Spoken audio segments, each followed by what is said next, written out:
"She stutters," said Rupert Tarrant, as though that single word settled everything, as though it were the whole of his sister, the sum and the verdict of her, the reason a brother might trade her away like a horse he could no longer afford to feed. "She stutters, your grace, and she is 24, and no man will have her, and I cannot drag a useless dumb creature halfway across the world to the colonies. Take her.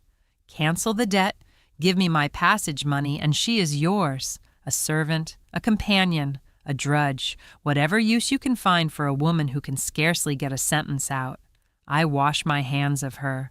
I have carried her long enough." And Miss Phoebe Tarrant stood in the great cold hall of Lyndon while her brother bartered her away, and she could not say one word in her own defense, not one, because the words would not come, because her throat had closed, as it always closed at the worst moments, the moments she most needed her voice, and locked her tongue behind a wall she could not climb. And so she stood silent and burning while her own brother called her useless and dumb and a drudge to a stranger's face, and traded her for the price of a ship's passage, and could not so much as tell him that she hated him, that he was a coward and a wastrel, and that their dead mother would have wept to see it, though all of that and more was clamoring in her shut throat and would not come out. That was the cruelty of it, and the deepest cruelty of the thing she carried, that at the very moment she most needed to speak, to defend herself, to be a person and not a parcel, the stutter rose up and silenced her, and let them all believe that her silence was the same as having nothing to say. The Duke of Lyndon, a tall, grave, cold-faced man of 35, with a stillness about him that was somehow more formidable than any bluster, said nothing for a long moment. He looked at Rupert Tarrant with an expression of such quiet contempt that even that thick-skinned young man shifted under it.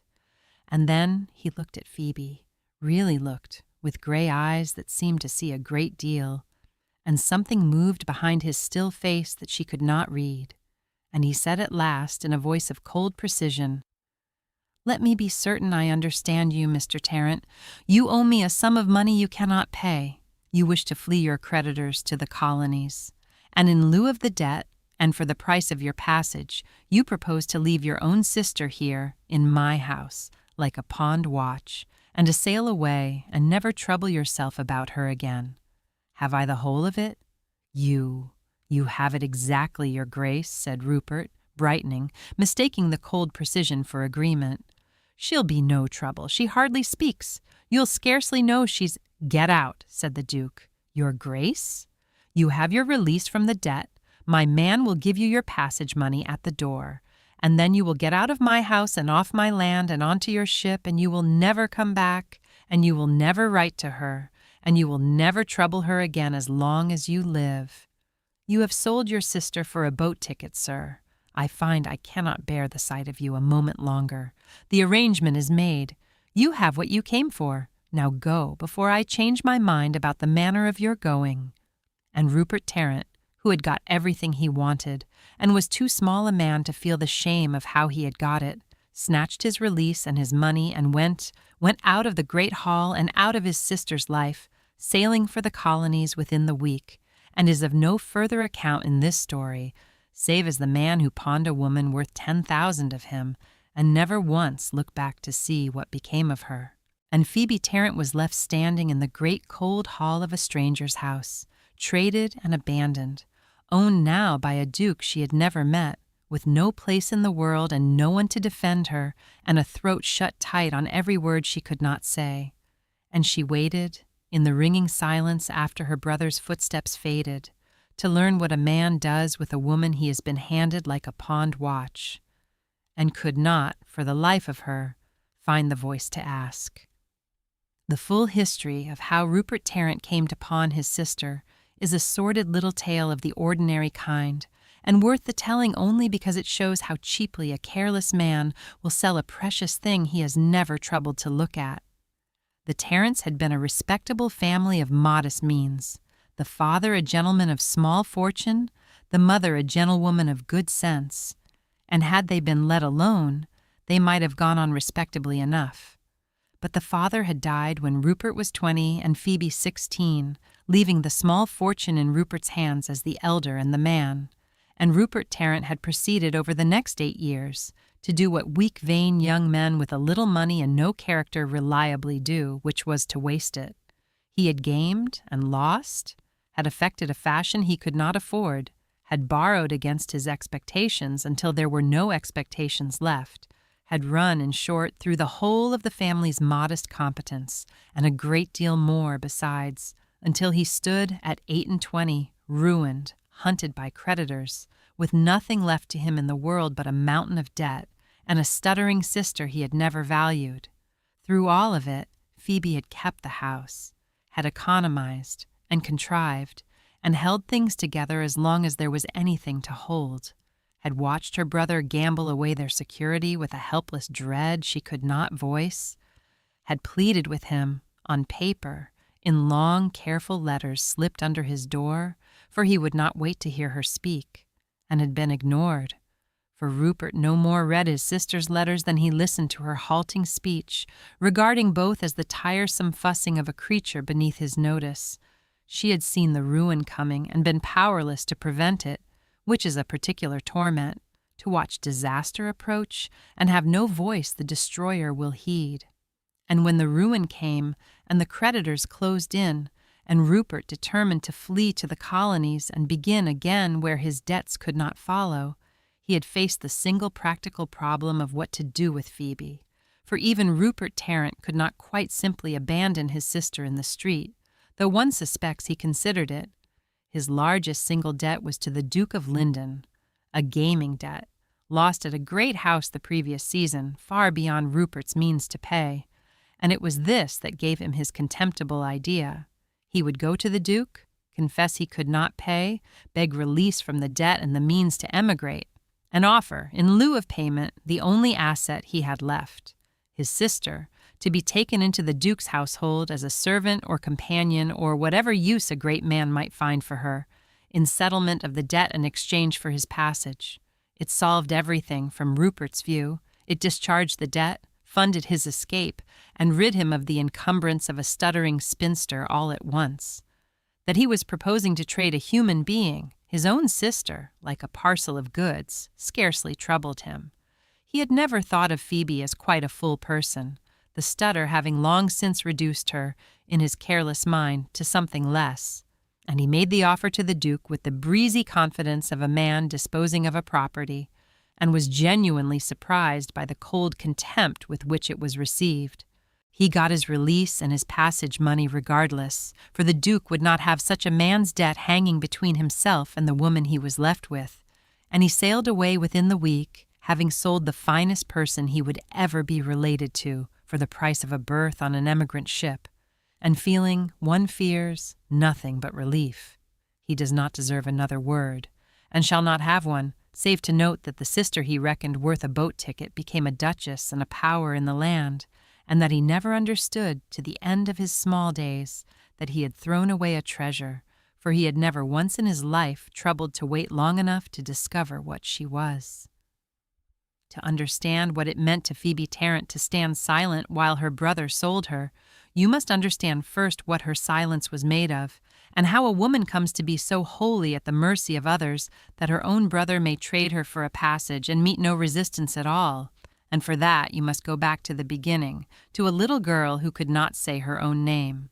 She had stuttered all her life. It had come upon her in early childhood, as it comes upon many children, a hesitation, a catching, a block, a doubling of sounds. And where many children outgrow it, Phoebe had not. It had stayed with her, and deepened, and become the central fact of her life, the thing that shaped everything else. For she had been born clever and watchful and deep-feeling, with a mind quicker than most and a heart more tender. And she had been born, too, into a world that takes a halting tongue for a halting wit, that hears a stutter and concludes a simpleton, that has no patience to wait for the words of a person who cannot get them out smoothly. And so the cleverness and the tenderness had been locked, all her life, behind a wall of struggling speech, invisible to nearly everyone, because nearly everyone stopped listening before she could get the words out. It had made her family treat her as a kind of embarrassment, a defective thing, to be pitied at best and hidden at worst. Her father, before he died, had been impatient with her, had finished her sentences and talked over her and sighed at her struggles, had treated her stutter as a personal failing she might overcome if she only tried harder, which is the particular cruelty of those who do not understand that the harder one tries, the worse the block becomes. Her mother had been gentler, had loved her, but had died when Phoebe was 15, taking with her the one person who had ever been patient. And her brother Rupert had been simply careless, had grown up regarding his stuttering sister as a tiresome encumbrance, an awkwardness at the dinner table, a problem to be managed and eventually disposed of. And dispose of her he duly had. So Phoebe had learned, over 24 years, the thing the world had taught her with 1,000 small daily cruelties, that it was easier and safer and less humiliating simply not to speak.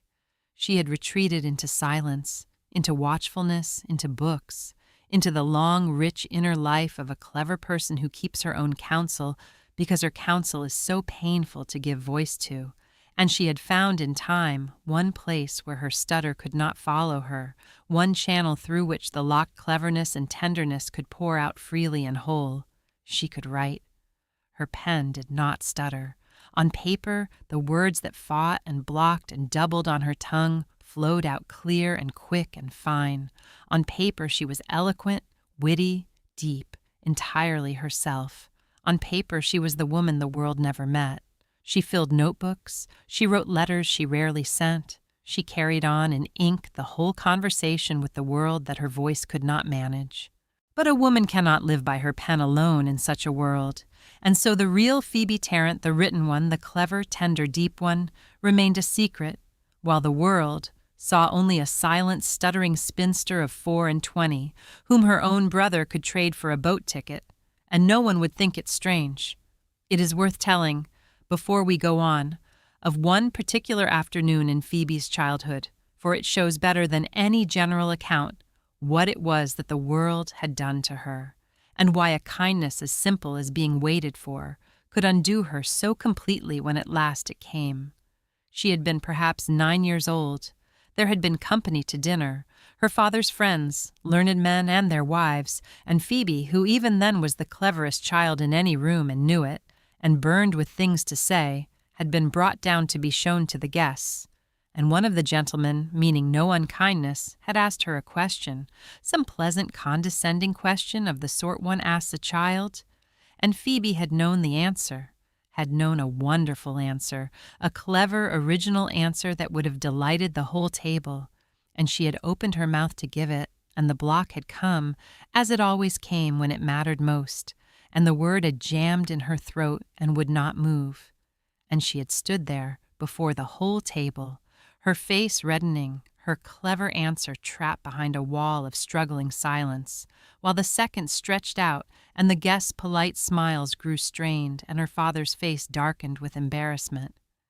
And before she could force the word out, she had been so close, she had so nearly had it, her father had said with a tight, impatient laugh, never mind, the child's tongue-tied, take her up to the nursery." And the nurse had come and led her away, and behind her as she went, she had heard one of the wives murmur to another, "In the carrying way people use about children they think cannot understand them.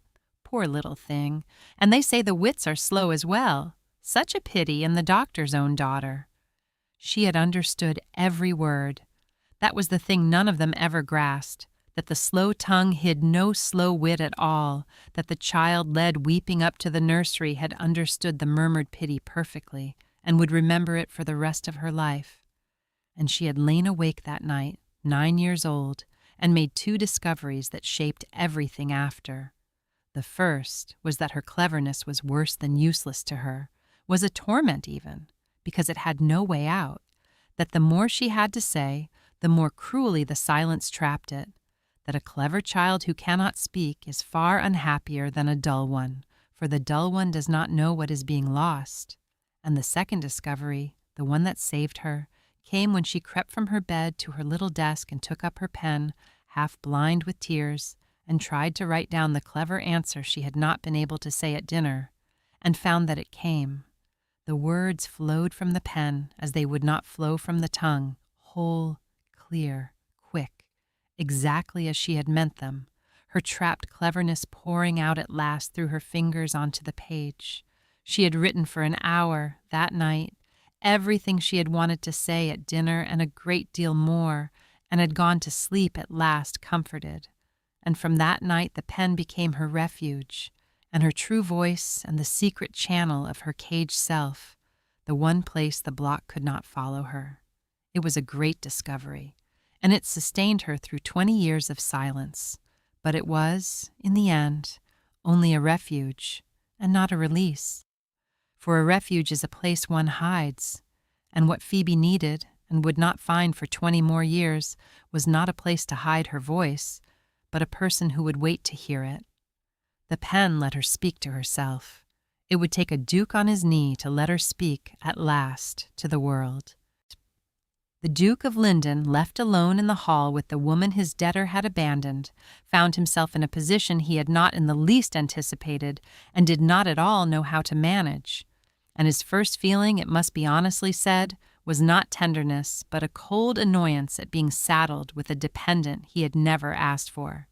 He was not, at that point in his life, a warm man. He was a cold one, controlled, austere, formidably self-contained, a man who held the whole world at a careful distance and let no one near. And the prospect of a stuttering stranger foisted upon his household was, to such a man, an irritation and an imposition, and his first impulse was simply to have his housekeeper find the creature some employment in a distant part of the house and trouble himself no further about her. But something stopped him. It was a small thing, and he could not have said in the moment why it struck him so. He had turned to summon his housekeeper and pack the woman off, and he had glanced back at her, this Phoebe Tarrant, standing alone and abandoned in his great cold hall, and he had seen her face. Not a face of weeping or of pleading or of the broken collapse he might have expected from a woman so used, but a face of fierce, contained, burning dignity, a face fighting, visibly, to master a humiliation almost beyond bearing, jaw set, chin level, gray eyes bright with unshed angry tears that she would not let fall, the face of a person enduring with everything she had, a thing that would have crushed most people. The face, he thought, of someone with a great deal to say and no way on earth to say it. And the Duke of Lyndon, who knew more than any man alive about the particular agony of having a great deal to say and no way to say it, felt something turn over in his cold chest that he had thought long since frozen solid. So he did not summon the housekeeper, not yet. He crossed the hall to where she stood slowly, and he stopped a little distance from her, and he said, in a voice from which the cold precision had gone, gently, "Miss Tarrant, you have been very ill used today by a man who should have protected you, and you are owed a great many apologies that he will never make. So I will make one in his place, though it is not mine to make. I am sorry. You are not a pond watch, whatever your brother said, and you will not be treated as one in this house. You are a guest here, until we can determine what is best to be done for you, not a servant, and not a drudge, and not a creature anyone has the right to dispose of. Do you understand me? You are safe here. No one will hurt you, and no one will hurry you, and no one." He paused, and something in his grave gray eyes told her he meant it more deeply than she could yet know. "No one in this house will ever rush you when you wish to speak. Take whatever time you require. I am in no hurry at all. I should like, if you are willing, to hear your name from your own lips and not from his. Will you tell it me?" And Phoebe Tarrant, who had not been asked to speak, invited, gently, patiently, without the smallest flicker of impatience, in more years than she could remember, looked up at the grave, cold stranger who was suddenly not cold at all, and opened her mouth and fought the block that rose at once in her throat as it always did, and saw him simply wait, not finish for her, not look away, not sigh, not show by the faintest tightening of his face that her struggle troubled or wearied or embarrassed him, but only wait, attentive and unhurried, and entirely willing for as long as it took. And something in that waiting unlocked something in her, and she got it out at last, halting and broken but her own. Phoebe, my name is Phoebe, your grace. And the Duke of Lyndon inclined his head as gravely as though she had recited a sonnet and said, Phoebe, thank you. It is a very good name and worth the waiting for. I am glad to know it. And it was the first time in 24 years that anyone had told her that her words were worth waiting for, and Phoebe Tarrant, who had not wept while her brother sold her, very nearly wept then. Phoebe's first weeks at Lyndon were a slow, bewildering education in being treated decently, for which nothing in her life had prepared her, and which she at first could scarcely trust. She had arrived braced for cruelty, for the contempt of servants, the impatience of a household saddled with a useless dependent, the 1,000 small daily humiliations she had learned to expect from any new situation. For a poor companion, still more a pawned one, comes into a great house at the bottom of it, and the servants of the great take their cue from their masters and their own narrow pride, and a stuttering nobody might expect short shrift below stairs as above. And for the first days she had crept about the great house silent and watchful, doing as she was bid, waiting for the cruelty to begin, flinching from every footman, dreading every encounter, certain that the Duke's first kindness had been a passing whim that the realities of the household would soon correct. But the cruelty did not come. For the Duke of Lyndon, having decided how Phoebe was to be treated, had made his wishes known to his household in the few cold words that were all such a master needed. And the servants of Lyndon, whatever they privately thought, took their cue, as servants do, and treated the Duke's guest with the consideration he plainly required. More than that, the Duke himself, by his own conduct, set a standard the whole house could not help but follow. When the master of the house was seen to wait, gravely and without the smallest impatience, for the halting words of the stuttering companion, when he was seen to attend to her, to seek her out, to treat her words as worth hearing, then the household's estimate of her shifted accordingly, for a household measures a person's worth largely by how the master treats them, and the master treated Phoebe Tarrant as someone to be heard. The contempt she had braced for never came. The old housekeeper, Mrs. Dunmore, who had been kind to the stammering boy Theodore long ago and recognized the same struggle now, took the girl quietly under her wing and saw that she was comfortable, and waited for her words in the kitchen passages, as patiently as the Duke waited for them in the drawing-room. And Phoebe, who had spent her life at the mercy of households that found her an embarrassment, found herself for the first time in a house that simply let her be, that neither pitied nor mocked nor hurried her, but treated her struggling speech as the ordinary thing it was, and herself as the gentlewoman she was.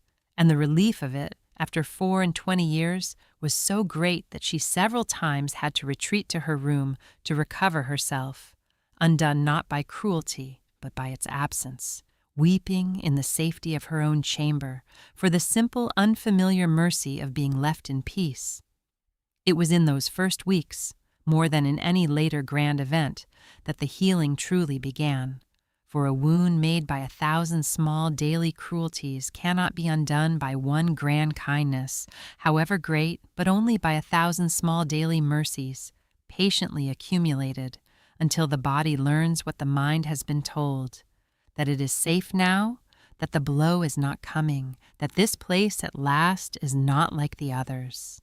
And Phoebe's body learned it slowly, week by quiet week, flinch by unneeded flinch, learned to stop bracing, to stop creeping, to meet a footman's eye, to speak without first calculating the cost, until one morning she realized, with a kind of wonder, that she had come down to breakfast without dread, had asked for the salt without rehearsing it, had lived a whole ordinary hour without once being made to feel the lack of her.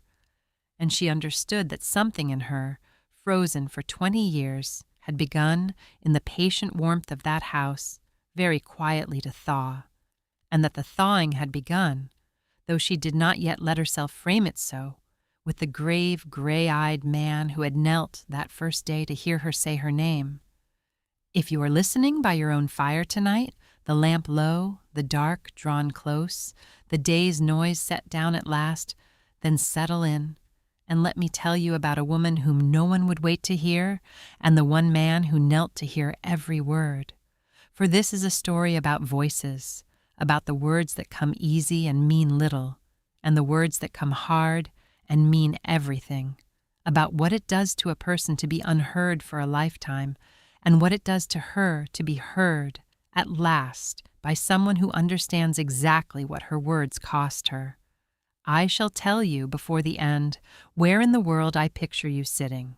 But first you must understand why the cold Duke of Lyndon, of all the men in England, was the one man able to wait, and what it had cost him, long ago, to learn the worth of a hard-won word.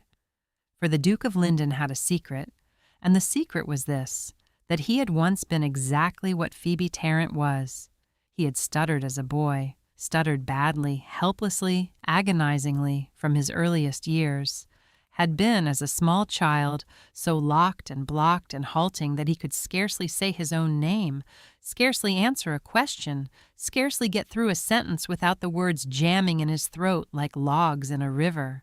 And he had been born not to a gentle, obscure family where such a thing might be born in private, but to the Dukedom of Lyndon, and to a father, the old Duke, his father, who regarded a stammering heir as an intolerable disgrace, a flaw in the bloodline, a personal affront, and who set himself with cold, relentless cruelty to drive the stammer out of his son by every means a powerful and pitiless man could devise. The boy, Theodore, had been mocked, drilled, punished, shamed.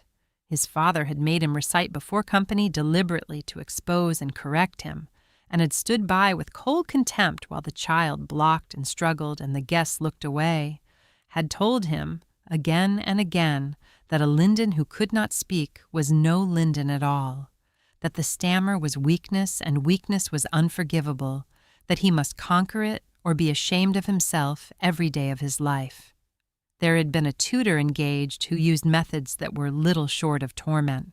There had been endless humiliations, endless cold corrections, a childhood made into a long campaign against the boy's own throat, and the boy, terrified of his father and desperate for an approval he would never quite earn, had thrown himself into the conquering of it with a ferocity that warped his whole nature, had drilled himself in secret for hours, had taught himself by brutal, endless discipline to control his breath and his tongue, and to speak slowly, deliberately, with the cold, measured precision that became, in the end, his manner and his armor, had beaten the stammer down by sheer relentless will until it scarcely showed, until he could pass before the world as a man of perfect cold control, and no one would ever guess what that control cost him or what lurked beneath it, always waiting, for he had never truly conquered it.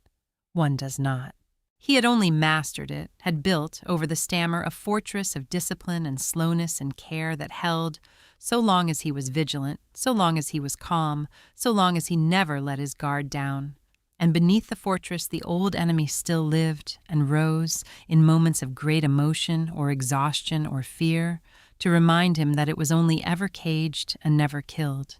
He lived in consequence in a state of perpetual quiet vigilance over his own speech, measured every word, controlled every breath, kept the whole world at the careful distance that a man must keep it who can never afford to be caught off his guard. And the cost of it was his warmth, his ease, his capacity to let anyone near, for intimacy is the dropping of one's guard.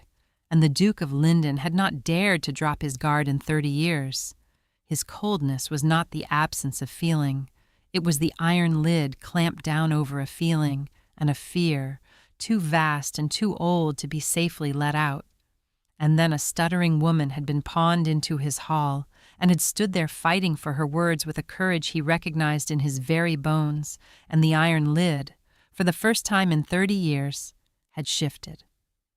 The cruelty of the old Duke toward his stammering son deserves to be looked at a little more closely, not to dwell on cruelty for its own sake, but because it explains the man Theodore became, and because Phoebe's coming was, in a sense, the answer to it, the undoing, 30 years late, of a wrong done to a frightened child. The old Duke of Lyndon had been a man of immense pride and no tenderness, to whom the dukedom was a kind of religion and any flaw in its representatives a kind of blasphemy. And a stammering air had struck him as very nearly an insult, a defect that reflected upon himself, a weakness in the bloodline that must be corrected as one corrects a fault in a horse. He had not been cruel from malice exactly, that was almost the worst of it, but from a cold conviction that he was doing right, that harshness was the cure, that to spare the boy would be to indulge the weakness, and that a father's duty was to harden his son past any such failing, whatever the cost in present pain. And so he had set about it with method. He had, most woundingly, made the boy perform. Knowing that the stammer worsened under scrutiny, he had deliberately exposed Theodore to scrutiny, had had him stand and recite before dinner guests, had directed questions at him in company and waited with cold patience while the child blocked and struggled before the staring room, had treated each public failure as a lesson the boy must be made to feel. For the old Duke believed that shame was a forge, and that enough of it would burn the weakness out. He had engaged a tutor, a hard, ambitious man, whose methods were a torment of drills and corrections and punishments for every block. The boy made to repeat a jammed word 100 times, struck across the knuckles for a hesitation, kept at his exercises till he wept. He had told the boy over and over, in tones of cold disappointment that cut deeper than any rage, that a Lyndon who could not command his own tongue could command nothing, that the stammer was a weakness and weakness a disgrace, that Theodore must conquer it or be unworthy of his name. And the boy, who loved and feared his father and craved an approval forever withheld, had turned the whole force of his frightened will to the conquering, and had conquered, in the end, after a fashion, at the cost of his childhood and his warmth and his ease and his capacity, ever after, to let down his guard. This was the legacy Theodore carried, not only the caged stammer beneath the fortress of control, but the deeper wound of having been taught, in his very bones, that the struggle for words was a shameful weakness, that to be heard one must first be flawless, that affliction earned not patience but contempt. He had half believed it all his life, even of himself, had despised in his secret heart the stammering boy he had been, had built his whole cold grandeur as a monument to never being that despised thing again. And then Phoebe Tarrant had come stuttering into his hall, and had stood there fighting for her words with a courage the boy Theodore had never been allowed to feel was courage, and had, simply by being who she was, begun to teach the Duke of Lyndon the thing his father had spent a childhood teaching him was false, that the struggle for words is not a weakness but a kind of heroism, that there is no shame in a halting tongue, only in the cruelty that mocks it, that the stammering boy he had despised in himself for 30 years had been, all along, not contemptible, but brave. In hearing her, he began, without knowing it, to forgive the child he had been. In waiting for her words, he began to give that child, at last, the patience his father had denied him, and the love that grew between them was, among everything else it was, the healing of a 30-year-old wound, each of them mending in the other the thing the cruel world had broken. The old Duke had built his son a fortress. Phoebe Tarrant, without trying, was teaching him how to open the gate. He did not pack her off to a distant part of the house. He installed her instead as a companion to his aunt, for the Duke of Lyndon kept under his roof a fierce old great-aunt, Lady Augusta, his late father's sister, a sharp-tongued ancient lady who had her own reasons, as we shall see, for taking an interest in anyone who struggled to speak, and Lady Augusta, presented with the pawned, stuttering stranger, looked her over with her shrewd old eyes for the space of 1 long minute, and then declared that the girl would suit her very well, that she was sick to death of companions who chattered, and that a young woman who did not waste breath on idle talk was exactly what she had been wanting these 10 years. And so, Phoebe, who had arrived expecting to be a despised drudge, found herself instead the companion of a duke's aunt, housed and fed and treated with consideration, and she could not, at first, make any sense of it at all, for nothing in her life had prepared her for kindness. But it was the Duke himself who worked the true change over the slow weeks of that winter, and he worked it simply by listening. He fell into the habit of seeking her out, at first on small pretexts, to ask after his aunt, to see that she was comfortable, to bring her some book he thought she might like. And each time, he did the thing that no one in her life had ever done. He gave her his whole attention, and he waited. When she spoke, and the block rose and the words jammed, he did not finish her sentences, did not look away to spare them both, did not let his attention wander or his face tighten, but only waited, grave and patient and entirely present, his gray eyes steady on hers until the words came. And when they came, halting and broken, he received them as carefully and as seriously as if they had been the smooth speech of an orator, and answered the substance of them, and never once, by the smallest sign, made her feel that the manner of their coming was anything to be ashamed of. He treated her stutter, in short, as the most ordinary thing in the world, as merely the way that Phoebe Tarrant happened to speak, no more remarkable and no more shameful than the color of her eyes. And in doing so, he gave her something she had never had, the experience of being listened to, and it changed her. Not her stutter. That remained, and would remain, for it was a part of her, and not a fault to be cured. But it changed everything around her stutter. It changed what the stutter meant. For 24 years her halting speech had been wrapped in shame and fear and the certainty of others' impatience, so that every block was a fresh humiliation and every conversation a dreaded ordeal. And now, with one person at least, the shame and the fear fell away, because that one person simply waited, and in the safety of his waiting she found that she could speak, still haltingly, still with the blocks and the struggle, but without the terror, and therefore, by degrees, a little more easily, for half the battle of a stutter is the fear of it. And the fear, with him, was gone.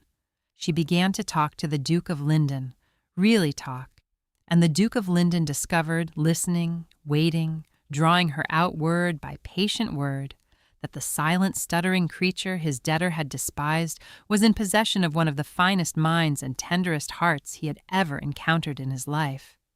And he began, without in the least intending it, to fall in love. The Duke's aunt, Lady Augusta, had her own reasons for taking the stuttering stranger to her heart, and they were bound up with the boy Theodore had been, and with the one grief of her long, fierce life. And it is worth knowing them, for she became Phoebe's truest champion, and she did not do it idly. Lady Augusta had been sister to the late Duke, to Theodore's cruel father, and had hated her brother with the clear-eyed hatred of one who has watched a powerful man be pitilessly cruel to a child and been unable to stop him. For she had been at Lyndon through the whole of Theodore's boyhood. An unmarried sister kept on as a poor relation with no power in the house and no standing to defy its master, and she had watched, helpless, while her brother set about breaking his small, stammering son, had watched the public recitations staged to expose and correct the child, the cold contempt, the cruel tutor, the long campaign of shame, had heard the boy crying in the night after some fresh humiliation, and had gone to him, in secret, and held him, and told him what no one else in that house would tell him, that there was nothing wrong with him, that the fault was his father's and not his own, that the cleverest and kindest people sometimes spoke hardest, and that she loved him exactly as he was, stammer and all, and always would. She had been the one warm thing in that cold, cruel childhood, the aunt who waited for his words when his father mocked them, who slipped him books and comfort, who stood between the boy and the worst of it as much as a powerless woman could. And Theodore had never forgotten it, and had taken her into his own house the moment he came into his power, and kept her there in honor all her days, the one person living who had known and loved the stammering boy. So when the pawned, stuttering girl was brought into the house, Lady Augusta saw, with one look of her shrewd old eyes, exactly what she was looking at, saw the clever caged misery of her, the dignity fighting the shame, the whole familiar shape of a fine mind locked behind a struggling tongue and a lifetime of others' cruelty, saw, in short, her nephew's childhood walking in the door in the person of a young woman, and felt the old fierce protective love rise up in her, undiminished by 40 years. She claimed Phoebe as her companion on the spot, not out of charity but out of recognition, and she set herself, from that day, to do for the girl what she had done for the boy. To be the warm, patient, waiting presence, to stand between her and cruelty, to tell her again and again in her sharp, unsentimental way that there was nothing whatever wrong with her, and a great deal wrong with a world that thought there was. "I have seen this before, child," she told Phoebe once early on. "I watched them do it to my nephew, and I could not stop it. And it near broke my heart and quite broke his, though he has hidden the breaking under 30 years of ice. I could not save the boy. I was nobody, and the master of the house was a monster, and the world was on his side. But I am not nobody now, and there is no monster in this house any more, and I will be damned. Yes, damned, child. I am too old to mince my words. If I will stand by a second time and watch the world silence a clever soul for the crime of speaking hard. You will speak in this house, Phoebe Tarrant, and you will be heard, and the first person who mocks you for it will answer to me. And I am a very disagreeable old woman to answer to, as the whole county can attest." And she had been as good as her word, and Phoebe, who had never in her life had a fierce old woman entirely on her side, found in Lady Augusta a champion such as she had not known existed, and loved her dearly and understood, watching the old lady's eyes follow her grave nephew about the room, that the same wound ran through all three of them and bound them, and might yet, among them, be healed. The winter of the slow thawing was made of small, particular scenes that neither of them recognized, at the time, as the building of a love, and it is worth lingering on one or two, for they show how a man learns to listen and a woman learns to speak, which is a slower and more delicate thing than any sudden passion, and a surer foundation. There was the matter of the reading aloud. Lady Augusta liked to be read to of an evening, her eyes being too weak for print, and the task fell to Phoebe.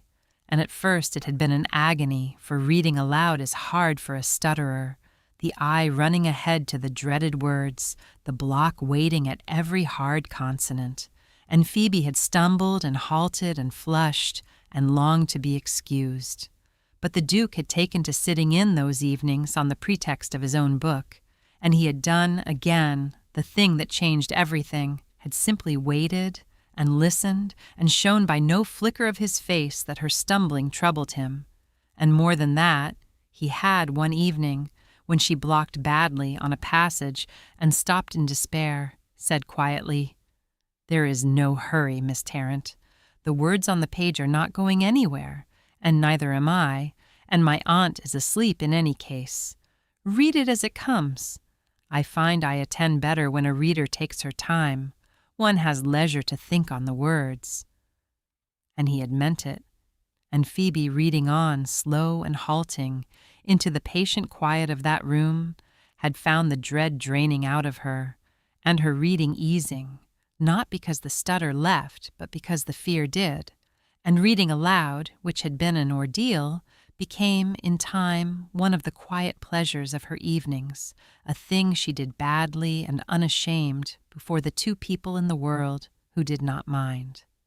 There was the matter of the techniques, for the Duke, who had spent 30 years mastering his own speech, knew things, knew the tricks of breath and rhythm and gentle onset, by which a stammerer may sometimes ease a block, the hard-won practical knowledge of one who has fought the same fight.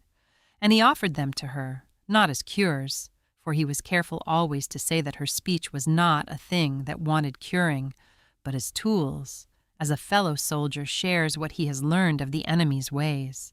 He showed her how he managed his breath, how he had learned to soften the hard attack on a feared word, how a slight slowing or a small change of phrase could sometimes carry one past a block.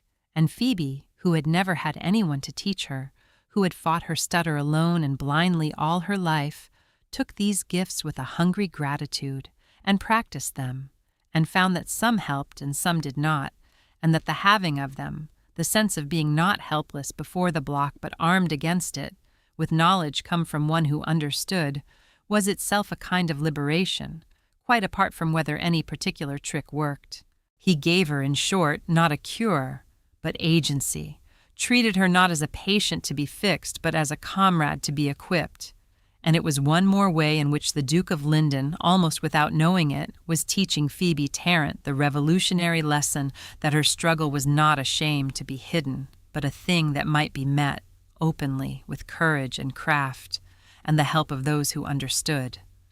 And there was the evening, she marked it ever after as the turning of her heart, when she had spoken to him haltingly of her childhood, of the dinner table and the murmured pity and the discovery of the pen, and he had listened to the whole of it, waiting out her every block, and at the end had been silent a while, and then had said, "Lo, they told you that your slow tongue meant a slow wit, and you believed them. A little, did you not, in the deep place where one believes the cruel things said in childhood, believe there might be something less of you, something wanting?"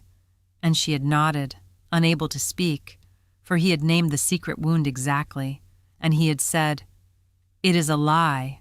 I know it for a lie because they told it to me too, and I am the proof of its falseness, and so are you. There is nothing less of you, Phoebe Tarrant. There is, if anything, more thought behind every word, because the words come dear, more truth, because you do not waste them, more courage, because you must summon it fresh for every sentence the rest of us spend without a thought. You are not less. You have only been made to feel less by people too lazy to listen.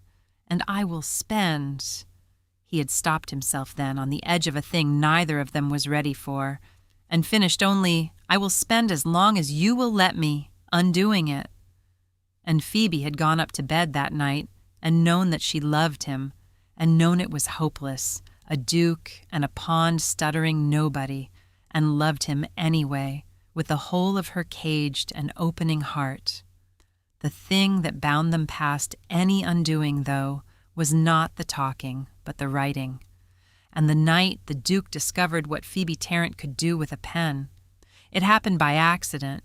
He had lent her books, and she had taken to leaving him notes about them, small folded papers slipped between the pages when she returned a volume, in which she set down the thoughts she could not easily say aloud. And at first these were brief and shy, a sentence or two, but the Duke answered them, in his own hand, leaving his replies for her in turn, and so there grew up between them, alongside the halting spoken conversation, a second conversation entirely on paper. And on paper, Phoebe Tarrant was transformed. The notes grew longer, bolder, brilliant. Freed from the block and the fear, her locked cleverness poured out whole. She wrote with a wit and a depth and a grace that took his breath, argued with him fearlessly, saw into the books and into the world, and into him with a clarity that no one in his guarded life had ever turned upon him. And the Duke of Lyndon found himself that winter conducting the richest correspondence of his life with a woman who lived under his own roof and could scarcely say good morning aloud. He understood, reading her, the full enormity of the injustice. Here was a mind finer than any he had met in the drawing-rooms of the great. Here was a wit that would have made her the brilliant center of any company. Here was a soul of rare depth and tenderness and courage, and the world had thrown it all away, had written her off as a stuttering simpleton, had let her own brother trade her for a boat ticket, because the channel through which all this brilliance had to pass when she spoke aloud was a halting one, and the world could not be troubled to wait. The waste of it made him angry in a way he had not been angry in years, and the recognition of it, the understanding that this glorious mind had been caged exactly as his own true self had been caged, by the same cruel impatience of a world that mistakes the smoothness of speech for the worth of the speaker, drew him to her with a force he no longer tried to resist, for he saw in her not a creature to be pitied, but a fellow prisoner, and more than a fellow prisoner, a kindred spirit, the one person in all the world who had been where he had been and would understand what he had never told a living soul. And so, one evening, by the fire in his aunt's drawing-room, with Lady Augusta dozing and the house quiet, The Duke of Lyndon did a thing he had never done in his life. He told someone his secret. He told Phoebe Tarrant about the stammering boy he had been, and the cruel father, and the brutal conquering, and the fortress of cold control he had built and lived behind for 30 years, and the old enemy still caged beneath it, never killed. He told her that he, the cold, formidable Duke, whom all the county thought a man of perfect iron command, lived in daily secret vigilance over his own tongue and went in perpetual fear of being caught off his guard. He told her, in short, that he understood her not from above, as a benefactor pitying an affliction, but from within, as one who had fought the same enemy and bore the same scars, and had only had the luck of a different battle. And he watched her face as he told her, watched the astonishment, and then the dawning understanding, and then a tenderness so deep it undid him. And when he had finished, Phoebe Tarrant, who fought for every spoken word, looked at him steadily and got out, slowly and with great care, and without one trace of the old fear, the truest words she had ever spoken aloud. Then we are the same, you and I. Only you were taught to hide it, and I was never let, and I think, Your Grace? She paused and steadied and finished. I think I had the better teaching, for you have spent 30 years afraid, and I am not afraid of my voice any more. You have cured me of that. Perhaps, and here she almost smiled, perhaps I might cure you. The paper conversation that grew up between them that winter deserves a fuller account, for it was there, more than in any spoken word, that the Duke of Lyndon came truly to know Phoebe Tarrant, and there that she first dared to be, with another living soul, the whole of what she was. It had begun, as such things do, with the smallest of things, a folded note left in a returned book, 2 lines of comment on a passage.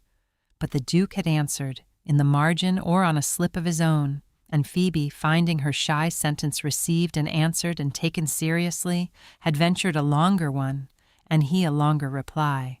And so, over the weeks, the notes had grown, until they were writing each other letters of several pages, left in an agreed place, a particular shelf in the library, to be found and answered, a whole secret correspondence carried on beneath the roof they shared, in parallel to the halting spoken words of the drawing-room. And on paper Phoebe was free. The block that seized her tongue had no power over her pen. The cleverness and wit and depth that the world had never met poured out in ink, clear and quick and brilliant.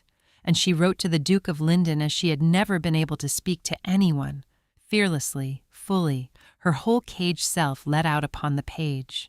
She argued with him. That was what struck him first.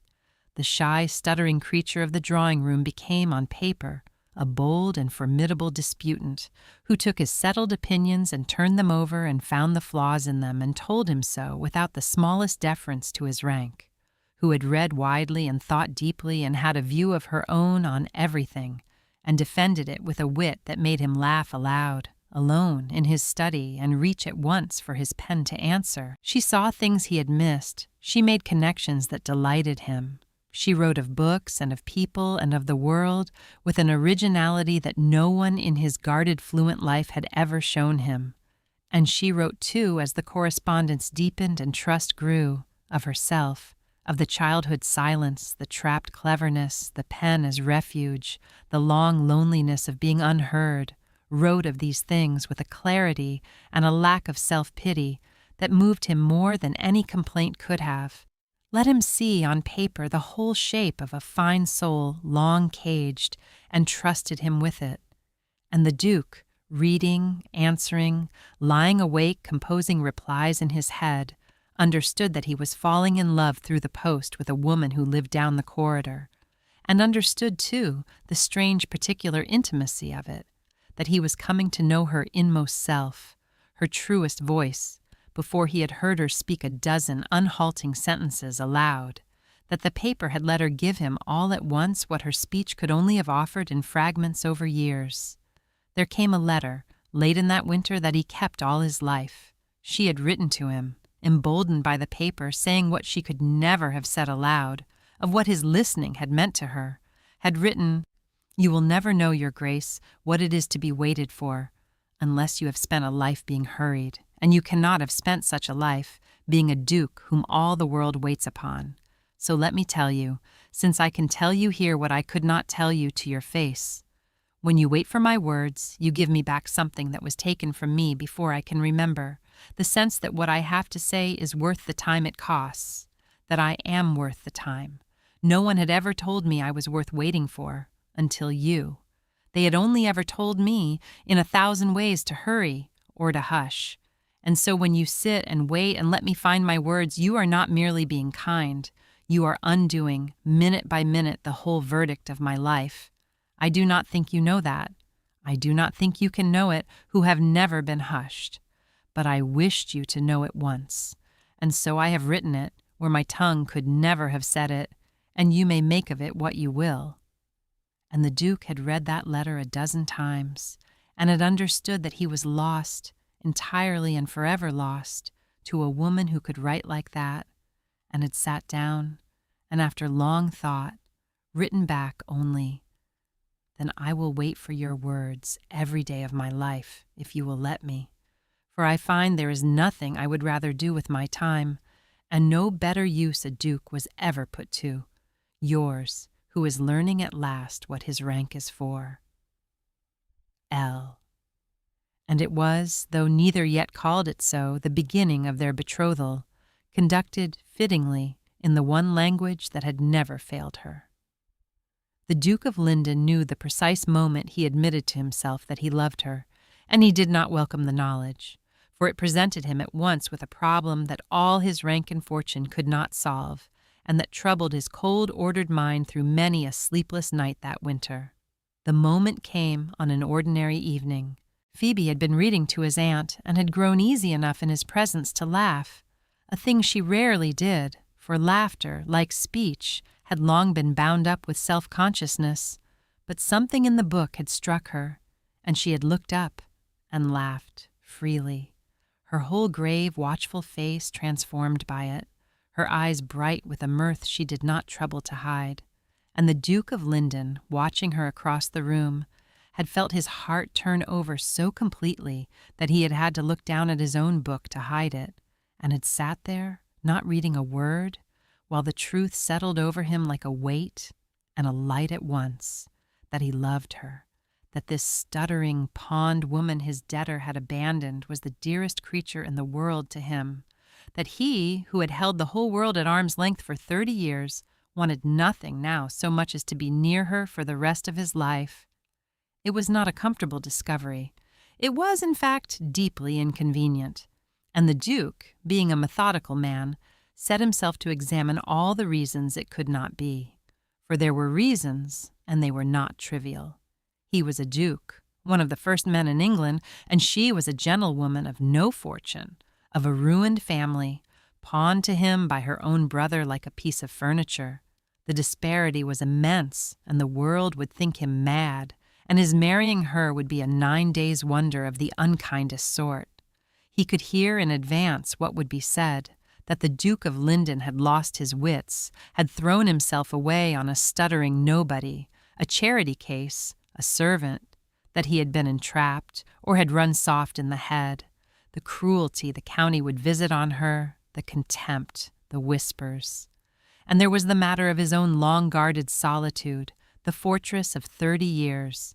Could he, who had let no one near in all that time, truly open his life to another, share the secret he had hidden from all the world, risk the exposure that intimacy must bring? Every cold, prudent voice in him said the thing was impossible, was folly, was not to be thought of. And he was a man much practiced in listening to the cold, prudent voices, having built his whole life on them. But there was another voice, newer and warmer, and it had been growing all that winter, and that night it would no longer be silenced.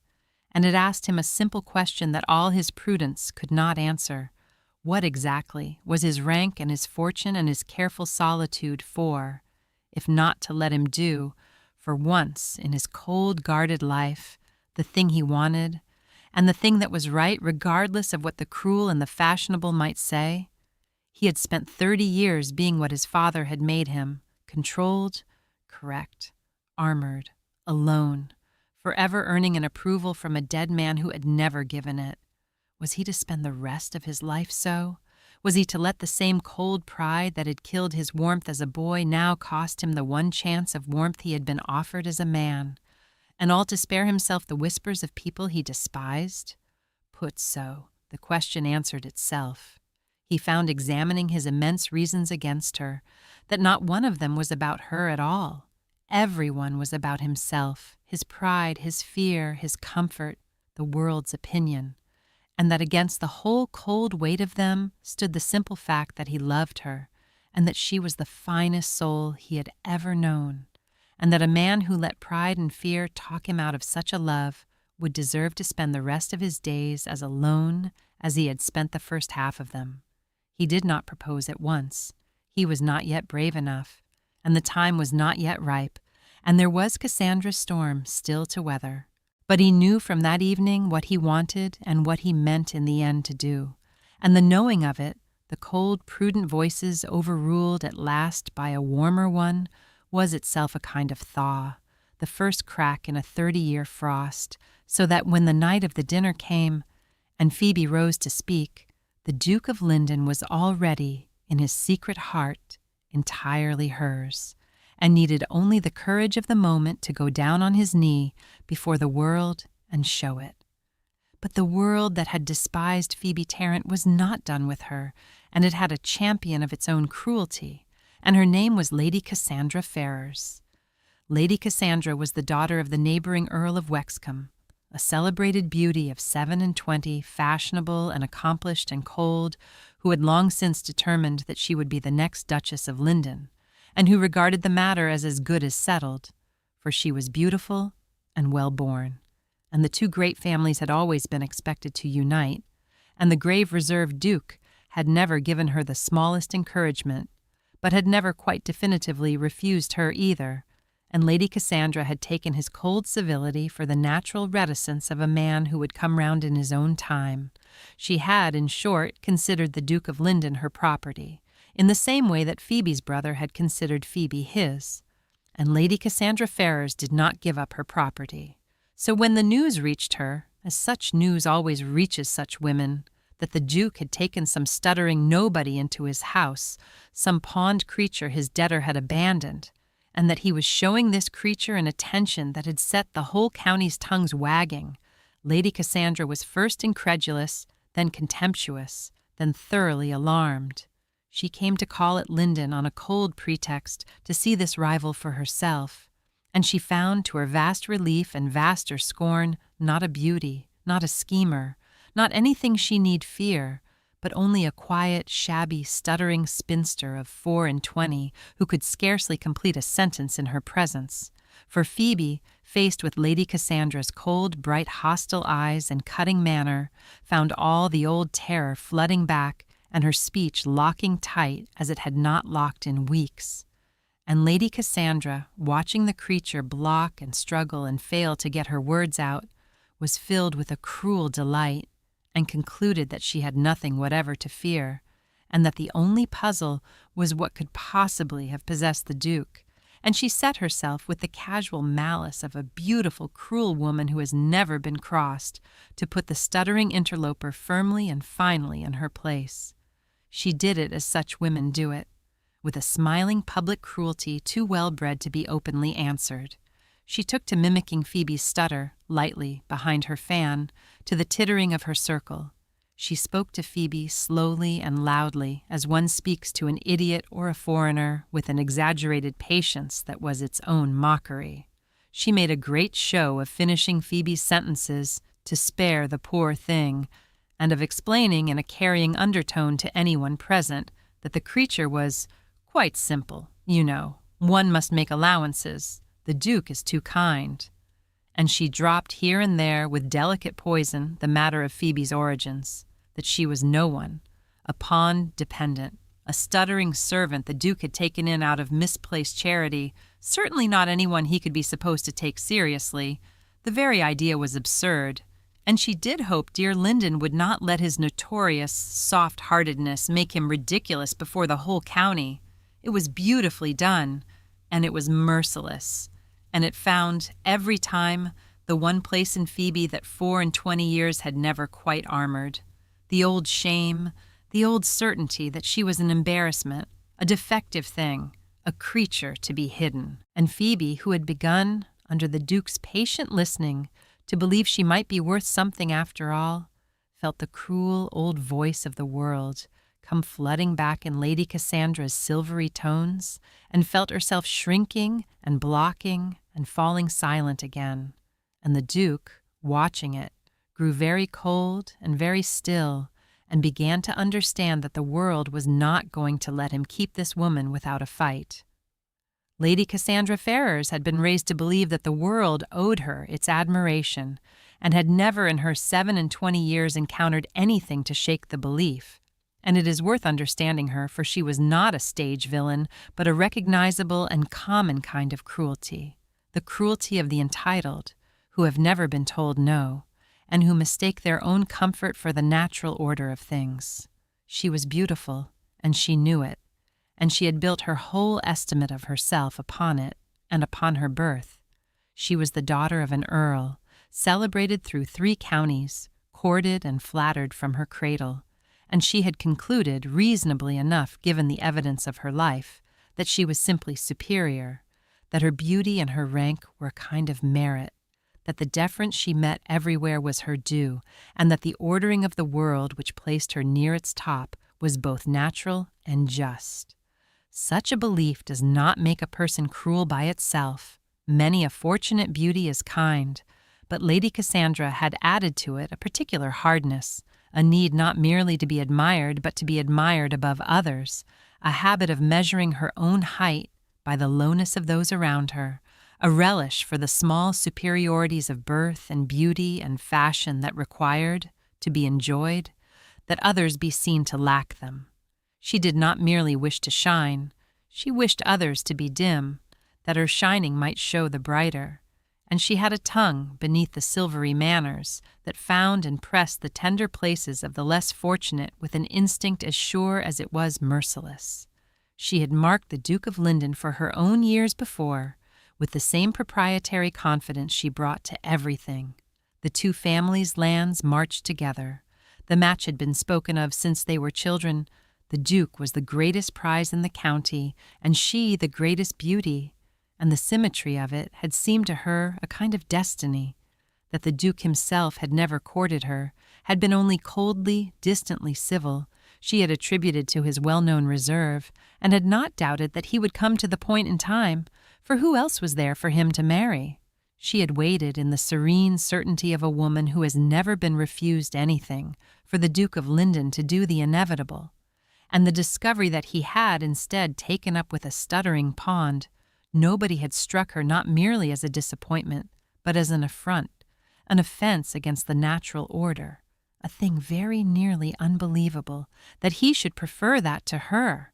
Her vanity could not encompass it, and where vanity cannot encompass a thing, it sets about destroying it. She did not at first even hate Phoebe. One does not hate an insect. She merely meant to remove her, as one removes an obstacle, with the casual, confident cruelty of a woman certain of her right to have what she wanted. It was only when Phoebe proved harder to remove than expected, when the Duke's regard did not waver under the silvery poison, when the creature would not simply be shamed away, that Lady Cassandra's contempt curdled into real hatred, and her casual cruelty into the calculated malice of the dinner. For nothing so enrages the entitled as the discovery that something they have decided to despise will not consent to be despised, and that the world, just possibly, does not agree that they are owed everything they want. The night before the dinner, the Duke came to Phoebe in his aunt's drawing-room, having guessed enough of what was intended to be afraid for her, and offered her every means of escape. And what passed between them showed how far each had come, and set the stage for what she would do. "I know what Lady Cassandra means by this dinner," he said, without preamble, for he had learned to be plain with her. "She means to put you on the spot before the whole county, to draw you out and press you and make you speak at length under every cruel eye, knowing the pressure will seize you, and to make a spectacle of your struggle, and to shame you out of this house. I have seen her arrange it, and I will not have it. You need not come down tomorrow at all. You may keep to your rooms, and I will make your excuses, and no one will think the worse of you. Or if you would rather, I will cancel the wretched dinner outright. I am still master here, whatever Cassandra imagines, and I need give no reason. You have only to say the word, to write it, if that is easier, and I will shield you from the whole of it. You have been made a spectacle of quite enough in your life. You shall not be one in my house if I can prevent it. Tell me what you wish, and it is done." And Phoebe, who a few months before would have seized the escape with both hands and wept with relief, looked at him a long moment and found to her own surprise that she did not want it. "You would shield me," she said slowly, "and it is kind, and I love you for it." The word slipped out before she could catch it, and she let it stand, and saw it land in his still face. "But I find I do not want to be shielded. I have been shielded and hidden and kept from the company the whole of my life, to spare others the awkwardness of my voice, and it has not protected me. It has only confirmed me in my shame, taught me that I am a thing to be hidden. If I hide tomorrow, I will have agreed with them, agreed that my voice is a shameful thing best kept from our room. And I am done agreeing with them, so I will come down, I will face her dinner. And I will speak before the whole county however it comes, and if I block and struggle and they laugh, then let them laugh, for I would rather struggle and be seen than hide and be safe. And perhaps," her chin lifted, "perhaps I will not block at all. You have taught me I am worth waiting for. It is time I acted as though I believed it. Do not shield me, Theodore. Only," and here her voice did catch, on the fear, under the courage, "only be there. Only wait for my words, as you always have. If I know that one person in the room is waiting and not laughing, I think I can say anything to anyone. That is all the shield I want. Be the one who waits." And the Duke of Lyndon looked at her, at this woman who had come to his hall a pawned, silent creature, and now stood choosing freely to face down the cruel county rather than hide her voice, and felt his heart turn over with a love and a pride past any speaking. And he said, "Lo, I will be there. I will wait for every word. And Phoebe—" He hesitated on the brink of the thing and drew back from it, only because tomorrow was not the night for it, and said instead, "You will not stand alone tomorrow, whatever you imagine. Say what you will. I will be beside you." And he had been as good as his word, and better, for he had not merely waited beside her the next night, but had knelt, and she, knowing he would, had found the courage to face them all, so that what looked, at the dinner, like a sudden act of heroism on her part, was in truth the fruit of a quiet conversation the night before, in which a frightened woman chose not to hide, and a once cold man promised to wait, which is how courage is usually made, not in the grand moment, but in the quiet choosing that comes before it. Lady Cassandra's masterstroke was the dinner, a great formal dinner at Lyndon, given for the principal families of the county, at which she meant to expose the stuttering interloper to the whole assembled neighborhood and shame her out of the Duke's house for good. She arranged it cleverly, working on the Duke's grandmother's old friends and the county's appetite for spectacle, until the dinner was got up and the guests assembled, and she had laid her trap with care. At a certain point in the evening, before the whole company, she would turn the conversation with every appearance of innocent kindness to Miss Tarrant, would draw the shy creature out, would press her with direct questions she could not escape, would compel her to speak at length before the cruel, curious eyes of the entire county, knowing that under such pressure Phoebe's stutter would seize her utterly, that she would block and struggle and break down in helpless, humiliating silence before them all, and that the spectacle of it, the Duke's mysterious protégé, revealed as a pitiable, stuttering simpleton who could not string a sentence together, would settle the matter, would make the Duke's attentions appear ridiculous, would shame Phoebe past any recovering and drive her from the house, and would leave the field clear for Lady Cassandra to resume her rightful place as the future Duchess of Lyndon. And as a final cruelty, she meant, at the climax of the creature's humiliation, to reveal the matter of the pawning, to let the whole county know that the Duke's protege was a thing her own brother had traded for a boat ticket, a stuttering servant of no family and no worth, lest anyone be so foolish as to take her for a gentlewoman. It very nearly worked. For Phoebe, who had begun to find a little courage under the Duke's patient kindness, lost it all again the moment she entered that great dining room and felt the weight of 40 pairs of fashionable eyes, and saw Lady Cassandra's cold, bright smile, and understood with the sick instinct of long experience that she was to be made a spectacle of. The old terror rose up and gripped her throat, and she sat through the long dinner in an agony of dread, scarcely able to swallow, knowing the blow was coming and unable to do anything but wait for it. And it came just as Lady Cassandra had planned, when the company was assembled and the wine had flowed, and the room was ripe for entertainment. Lady Cassandra turned to her with her cruelest, sweetest smile, and said in a voice pitched for the whole table, "But we have been neglecting dear Miss Tarrant, who is so very quiet. Do tell us, Miss Tarrant, for we are all longing to know, how do you find Lyndon? And how came you to us? Do tell the whole company your little history. We are all attention." And the room fell silent, and 40 faces turned to Phoebe Tarrant, and Lady Cassandra sat back with her cruel smile to watch the creature break. And the Duke of Lyndon half rose from his place, to intervene, to deflect it, to spare her, his face gone white with a cold fury. But Phoebe, across the table, caught his eye and gave the smallest shake of her head. For in that terrible silent moment, with the whole cruel county waiting to laugh at her, something had risen up in Phoebe Tarrant that was stronger than the old terror, something the Duke's long patient listening had been quietly building in her all that winter, and she found that she was done with being silent, done with shrinking, done with letting the cruelty of the world write her verdict for her. And she put her hand on the table and she rose, slowly, to her own feet, to face them all. And she began, against every cruel expectation in that room, to speak. You wish to know my history," said Phoebe Tarrant into the silent waiting room, and her voice shook, and the block seized her on the very first hard word, and she stopped and fought it, and the company watched, some smirking, some embarrassed, Lady Cassandra smiling her cruel, sweet smile. And Phoebe did not flee and did not sit down, but waited out her own block as she had learned to do in the safety of the Duke's listening, and got the next words out, slow and halting and clear. "I will tell you my history. It will take me longer than it would take some of you. I have a stutter. You will all have noticed. Lady Cassandra has been good enough to draw it to everyone's attention these several weeks. So you must be patient if you wish to hear me.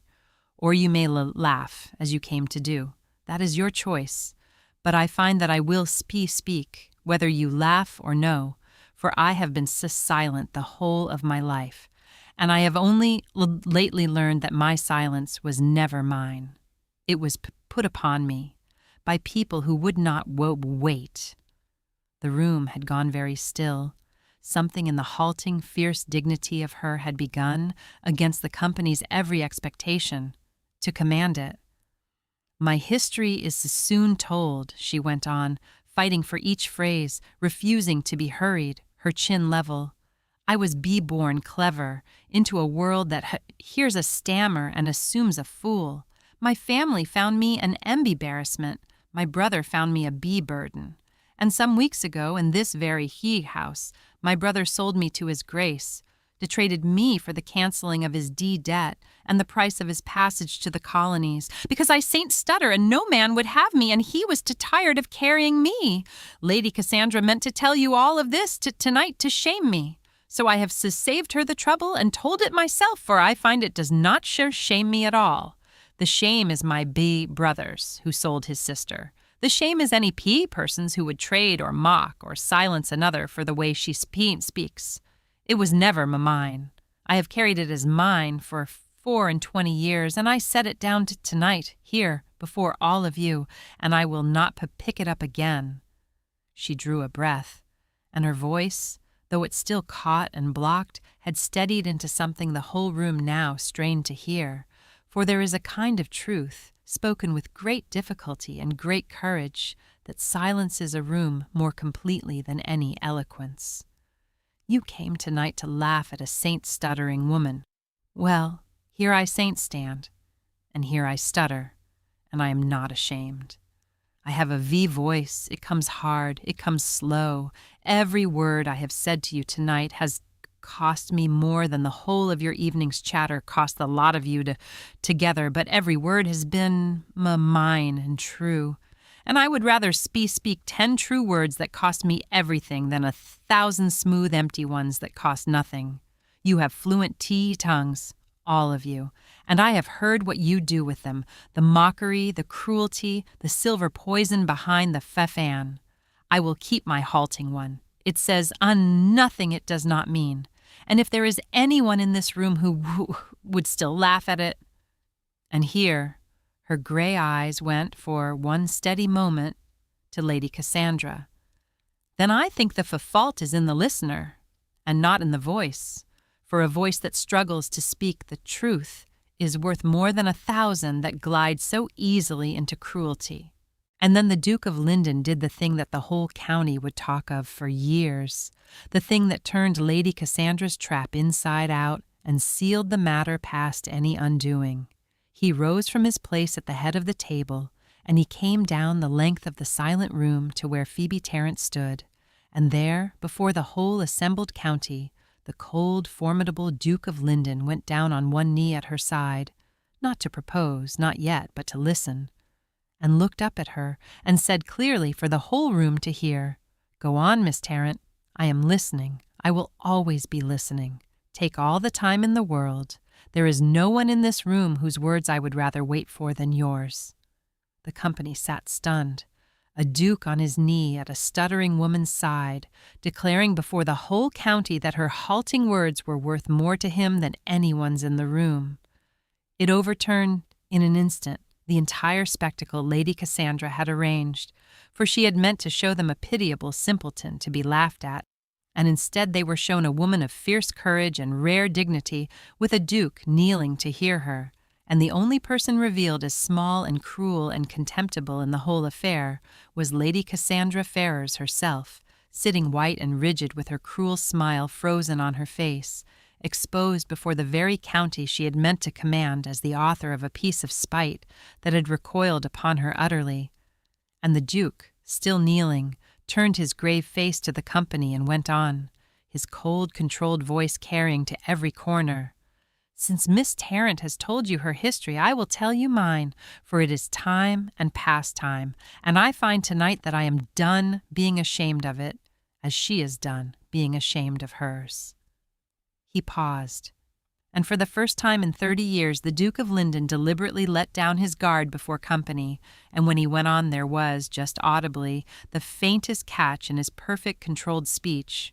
The old enemy, let out on purpose, for the first time in his life, as an act of solidarity and not of weakness. "I stammered as a boy, badly. My father, the late Duke, thought it a disgrace, and set himself to drive it out of me with a cruelty I will not describe at his own table's memory, and I conquered it by 30 years of the iron self-command you all so admire in me, and have lived every day since in secret fear of its return. The coldness you think my nature is the fortress I built over a stammer. I tell you this so that you understand. When I say that Miss Tarrant's words are worth waiting for, I do not say it as a kindness. I say it as a man who knows, better than any of you, exactly what a hard-won word is worth, and exactly what it costs, and exactly how blind and cruel a world must be that would mock or silence or trade away a person for the struggle of her speech. I have heard more wisdom and more wit and more truth from this woman in halting words than from the whole fluent, chattering county in 30 years. I will not have her laughed at, and any person who cannot find the patience to wait for what Miss Tarrant has to say." And his cold eyes rested for one devastating moment on Lady Cassandra, "is welcome to leave my house, and need not trouble to return, for they have shown me that they value the smoothness of a voice over the worth of a soul, and I have had a lifetime's fill of such people, and I will not have them at my table or in my life again." It was, the county agreed for years afterward, the most extraordinary scene anyone had witnessed in living memory. The cold Duke of Lyndon on his knee before a stuttering nobody, confessing his own secret stammer to a roomful of the fashionable, and all but ordering the celebrated Lady Cassandra Ferrers out of his house. And Lady Cassandra, finding the whole company's sympathy turned wholly against her, and her cruelty exposed, and her hopes of the dukedom ashes, gathered the rags of her dignity and left Lyndon that very night, and did not return, and found, in the weeks that followed, that a great beauty who has been publicly revealed as a cruel mocker of the afflicted is not, after all, so very sought after as she had been, which was a rough sort of justice, and more than she had earned. The drawing-room at Lyndon, after the guests had gone that extraordinary night, held only 3 people, the Duke and Phoebe, and the fierce old Lady Augusta, who had witnessed the whole scene from her place near the head of the table and had not said one word through the whole drive of it, which was for Lady Augusta a silence without precedent. And when the last carriage had rolled away and the doors were shut, the old lady rose from her chair and crossed to Phoebe, and took the younger woman's face in her 2 ancient hands, and looked at her a long moment with her shrewd old eyes swimming. "I watched them break my nephew 40 years ago," she said, her voice not quite steady, "and I could do nothing, and it has been the great grief and the great shame of my life that I stood by. And tonight I watched a girl they tried to break stand up in a room full of the cruel and the fashionable and break them instead, stand up stuttering and shame the lot of them with the plain truth, and own that room as I have never seen any woman own a room in 80 years. And I watched my nephew get down off his chair and onto his knee to hear you, before the whole county, the cold, proud boy I held while he cried in the night, kneel down and say your halting words were worth more than all their fluent ones, and tell them his own secret, that he has guarded 30 years, sooner than let you stand alone. Child," and here the tears did spill, and the old woman did not trouble to hide them, "I have waited 40 years to see that wound healed, and I had given up hoping, and tonight I have seen it in the 2 of you, and I am the happiest old woman in England, and I do not care who knows it. You have given me back my boy, warm that I lost cold so long ago, and whatever happens now, and I think we all 3 know what is going to happen now, and high time too. You are mine, Phoebe Tarrant, you are my own, and the first soul who ever again mocks your voice in my hearing will wish very much that they had not. There, that is all. An old woman's speech. I have made it. Now somebody ring for tea, for I am quite undone, and a duchess-to-be may pour it by way of practice." And later, when Lady Augusta had been helped up to bed, still dabbing at her eyes and threatening dire things to the absent Lady Cassandra, the Duke and Phoebe stood alone by the dying fire, in the quiet after the storm of the evening, and neither quite knew how to speak of what had happened, of the kneeling, of the secret he had told the county, of the thing now standing plain and unspoken between them. And it was Phoebe, in the end, who reached out, not with words at all, but with her hand, which she put into his, simply, the way one person gives another the whole of their trust. And the Duke took it and held it, and they stood so a long time, saying nothing, 2 people who had each been silenced and were learning, together, that there are things which need no words at all and are the better for it. And when at last he raised her hand to his lips, and she let it rest there, it was understood between them, as surely as any spoken vow, that the thing was settled, that the formal asking, when it came a week later, would be only the ceremony of a choice already made, by the fire, in the silence, hand in hand, on the night a stuttering woman owned a room and a cold man knelt to hear her. They did not need to say it. For once in both their difficult speaking lives, they did not need to say anything at all, and the not needing was itself the sweetest thing either had ever known. He asked her to marry him a week later, in his aunt's drawing-room, by the fire where he had told her his secret, and Phoebe Tarrant, who loved him, very nearly refused him, for reasons that were the truest measure of how far she had come. "I must ask you something first, Your Grace," she said, and her speech, in the safety of that room, came easier now, though it would never come smooth, and she had stopped wishing it would. "And you must answer me truly. Why do you ask me? Is it because you love me, as a man loves the woman he means to make his equal? Or is it because you pity me? Because you found a creature the world had thrown away, a thing pawned by her own brother, and your kind heart wished to rescue her and amend the injustice? For I have been an object my whole life, Your Grace. I have been pitied and managed and disposed of and rescued. I have been a burden and a charity and a problem to be solved. And I will not, I find I would rather stay single all my life than I will not be married as one more act of kindness toward a poor, stuttering creature. I have only just learned that I am a person and not a thing. I will not become a thing again, even a cherished one, even yours.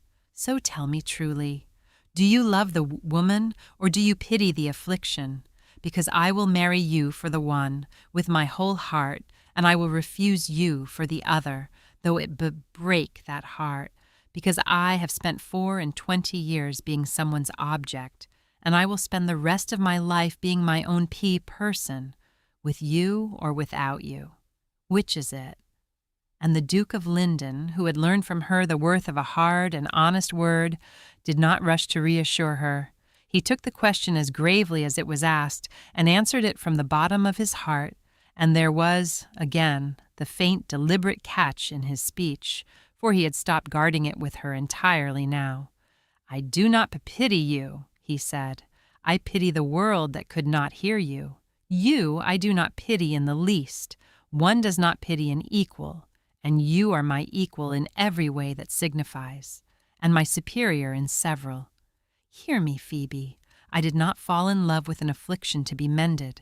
I fell in love with the finest mind and the bravest heart and the truest voice I have ever known, a voice that happens to come hard, as mine once did, which is not a thing to be pitied, but a thing to be honored, for it means that every word it speaks has been fought for and is therefore worth 10 of the words that come easy. I do not want to rescue you. You have rescued yourself. I watched you do it in front of the whole county. You needed no rescuing. I want to marry you because I have been alone behind a wall for 30 years, and you are the one person alive before whom I need not pretend, the one who knows the worst and the secret of me and honors it, the one whose halting words I would rather hear than all the fluent talk in England. It is love, Phoebe. It is nothing but love, between two equals who fought the same enemy and learned the same hard worth of a word. There is no pity in it.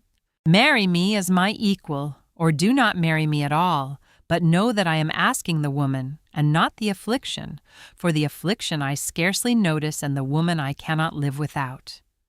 And Phoebe Tarrant looked at him a long moment, weighing it with the clear, hard honesty she had learned, and found it true, and she chose him, freely, as an equal, from the fullness of a heart that no longer needed rescuing, for she had found her voice and her worth, and would have lived whole without him, as she had at last learned to live whole within herself.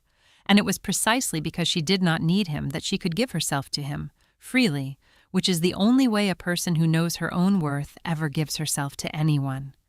"Then yes," she said, slow and clear and entirely unafraid. "For the love, and as your equal, and not as anyone's object ever again. Yes, Theodore, I will marry you, and I will never finish your sentences." And now she did smile, fully. "If you will never finish mine." The story of that dinner spread through the county within the week, as such stories do, and it did the opposite of what Lady Cassandra had intended. For the county, hearing how the cold Duke of Lyndon had knelt before a stuttering nobody and confessed his own secret to shield her, and how the celebrated Lady Cassandra Ferrers had been exposed as the author of a cruelty that recoiled upon her, found that its sympathies had turned entirely about. People who had been prepared to laugh at the Duke's stuttering protégé found themselves, on hearing the tale, ashamed of the impulse. People who had admired Lady Cassandra's beauty discovered that they had never quite liked her, and the prevailing opinion of the neighborhood, which is a fickle and a following thing, settled within a fortnight into a warm approval of the match that everyone now claimed to have foreseen.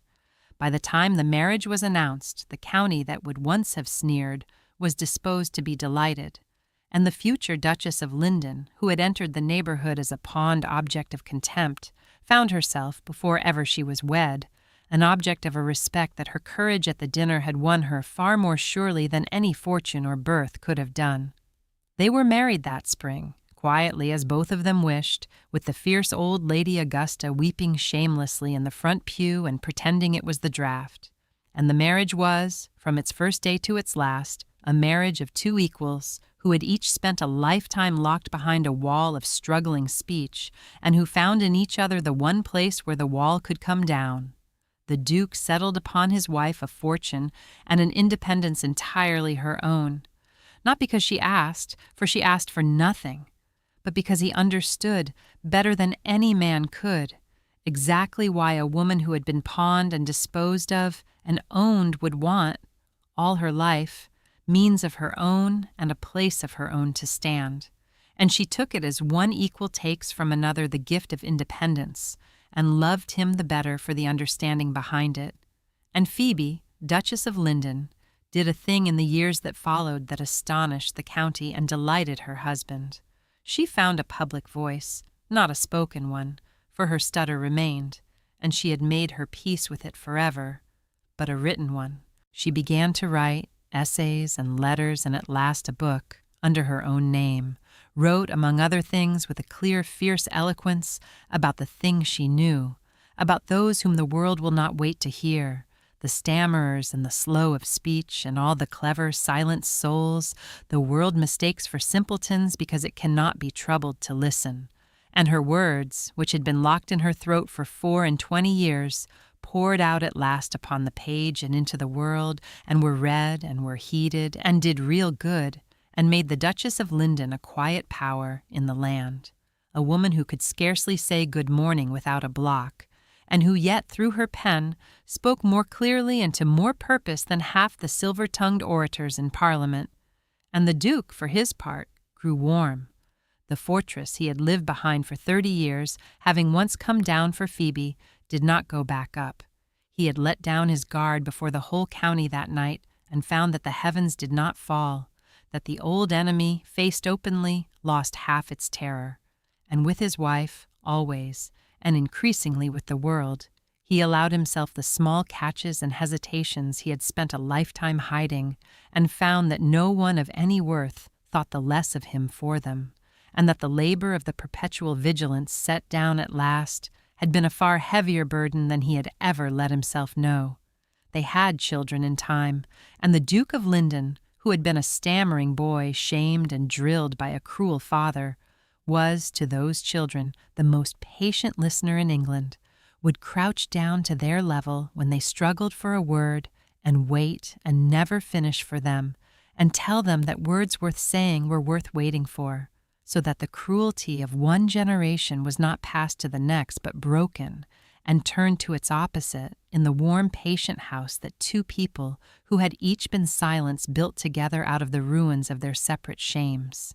Her brother Rupert, far away in the colonies, heard in time that the stuttering sister he had pawned for a boat ticket was become a duchess, and he wrote to her once a wheedling letter full of false affection and a request for money, and Phoebe, Duchess of Lyndon, answered it herself, in her own clear hand, for her pen had never stuttered, with a letter brief and dignified and final that wished him well and forgave him, and sent him a sum of money sufficient to be generous and insufficient to be worth his pursuing, and made it gently and unmistakably clear that she wished no further correspondence. And then she set down her pen and went to find her husband, and thought no more about it, for she had learned that the truest answer to those who have treated you as nothing is neither revenge nor bitterness, but simply to become, fully and freely and in your own voice, the person they could not see, and to let that be the whole of your reply. The matter of Phoebe's writing, her finding at last a public voice through the one channel that had never failed her, deserves more than the passing mention it has had, for it was the great work of her later life and the truest vindication of all, greater even than the scene at the dinner. And it began, fittingly, with a letter. She had written, some years into her marriage, an essay, meaning it for no one, writing it as she had always written to ease the press of things she could not say aloud, about those whom the world will not wait to hear, about the stammerers and the slow-tongued and all the clever silent souls mistaken for simpletons by a world too impatient to listen, about what it does to a mind to be caged behind a struggling voice, and what it costs, and what is lost, and how much wit and wisdom and worth the world throws carelessly away every day, for no better reason than that it cannot be troubled to wait. She had written it out of her own life, with a clear, fierce eloquence, and not a trace of self-pity, and had shown it to her husband. And the Duke, reading it, had been so struck, had recognized in it not only his wife's whole hard-won wisdom, but his own buried childhood, set down with a truth he had never seen another soul approach, that he had urged her, pressed her, to publish it.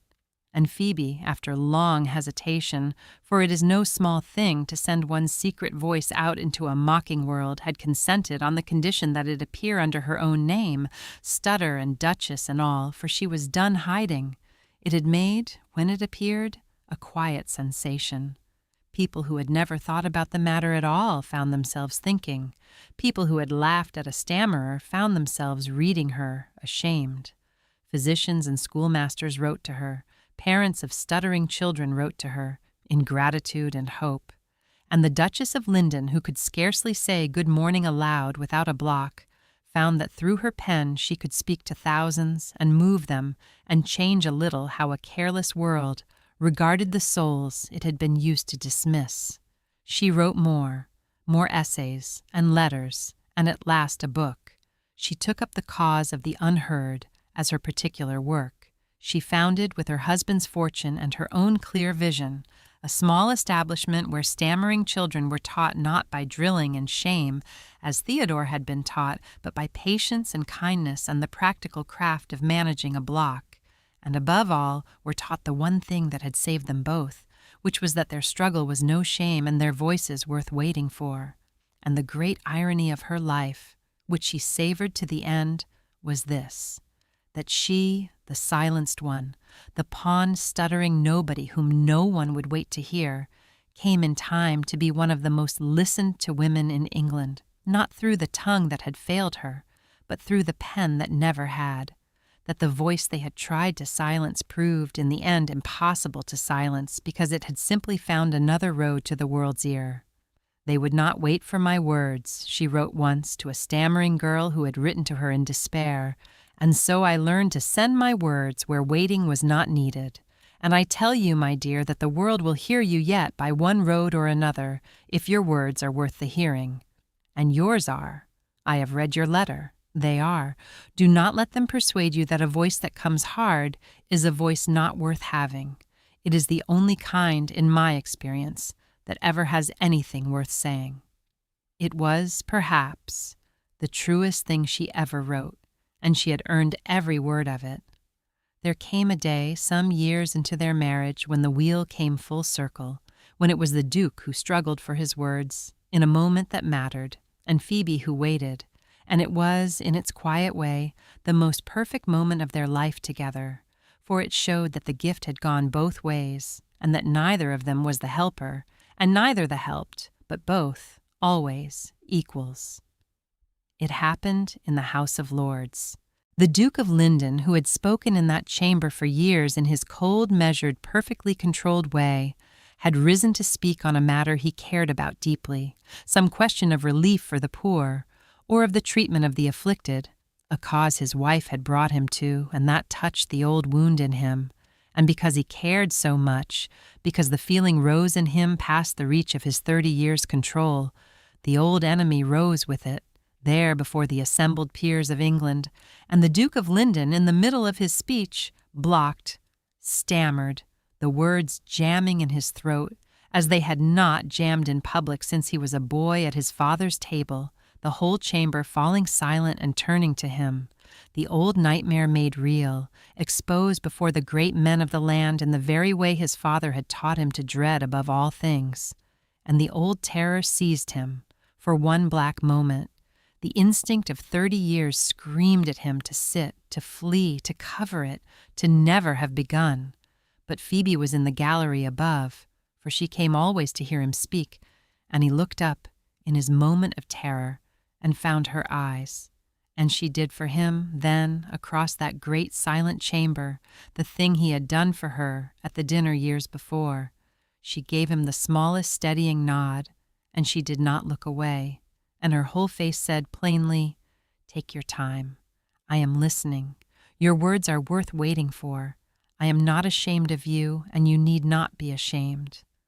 And the Duke of Lyndon, anchored by that look, did the thing he had never in his life been able to do. He did not flee the block, and he did not cover it, and he did not let the terror win.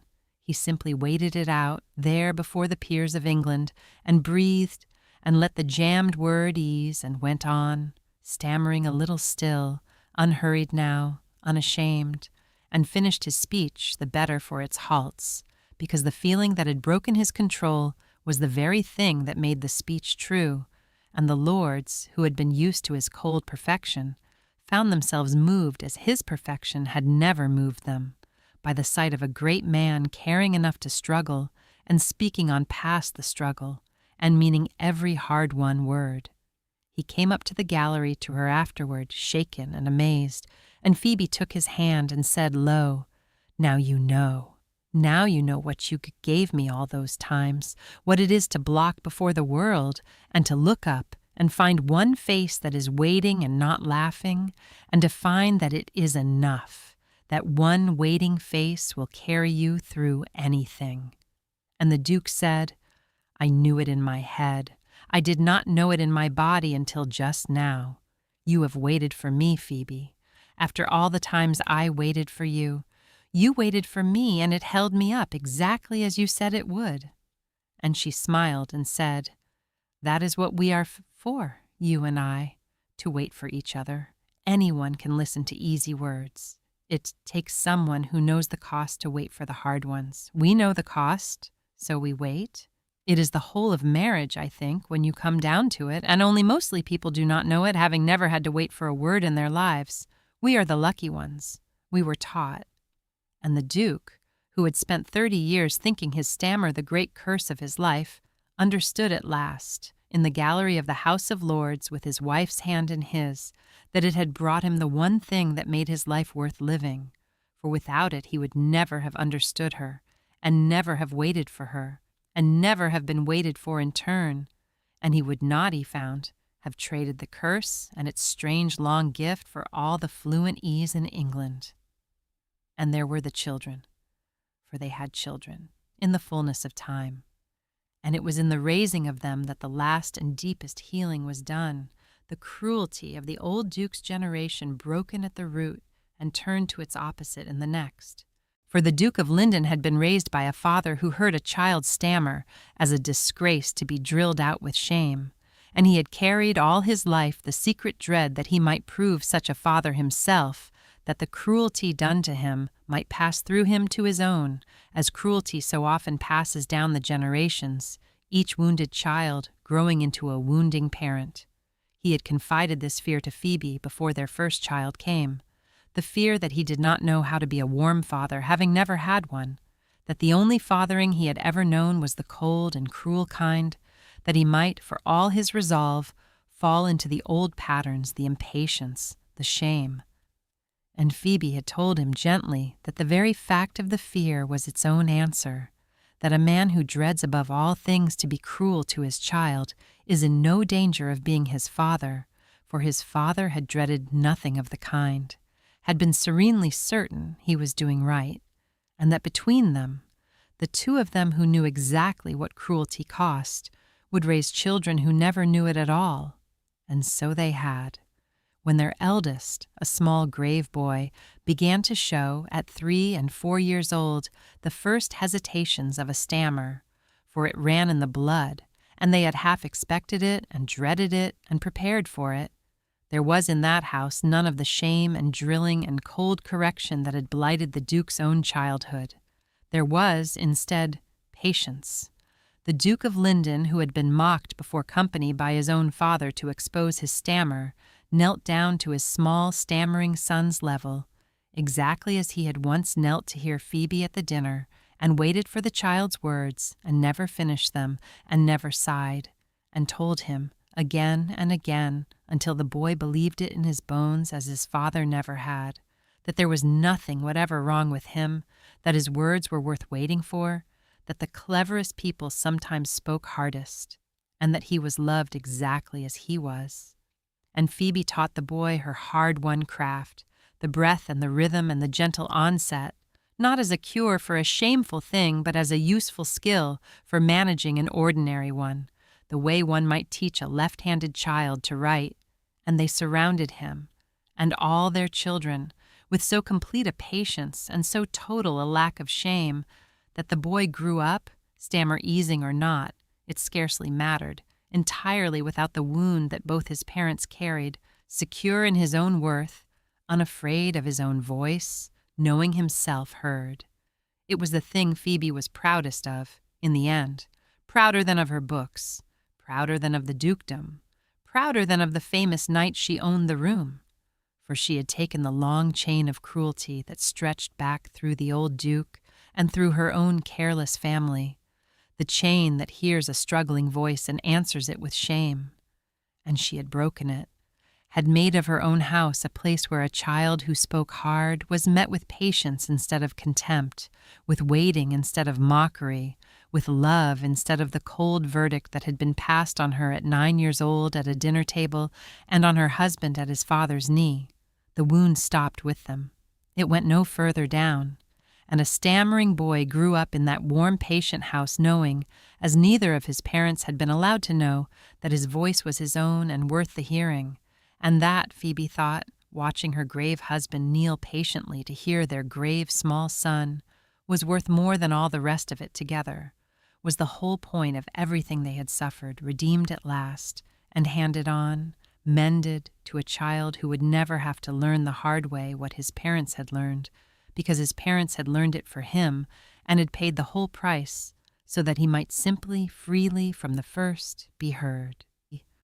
So bank your fire now and turn your lamp low, and let the dark draw gentle and close. A worthless brother pawned his sister for a boat ticket because she stuttered, and called it the whole of her, and a cold, proud duke, who knew better than any man alive the worth of a hard-won word, knelt down to hear everyone she had to say. And the woman whom no one would wait for found, in being heard at last, the voice that had been hers all along, and spoke her own worth before the whole cruel county, and chose her happiness freely as an equal, having needed rescuing by no one. Somewhere tonight by some fire I shall never see, you have waited patiently to the end of her story, and I am glad of it, more glad than I can say, and I should dearly love to know where in the world you have been listening from. Remember that the worth of a voice is never in how smoothly it comes, but in the truth of what it carries, and that a person who will wait to hear you is worth more than 100 who will not. Sleep well. There will be another fire and another story when next the candles are lit.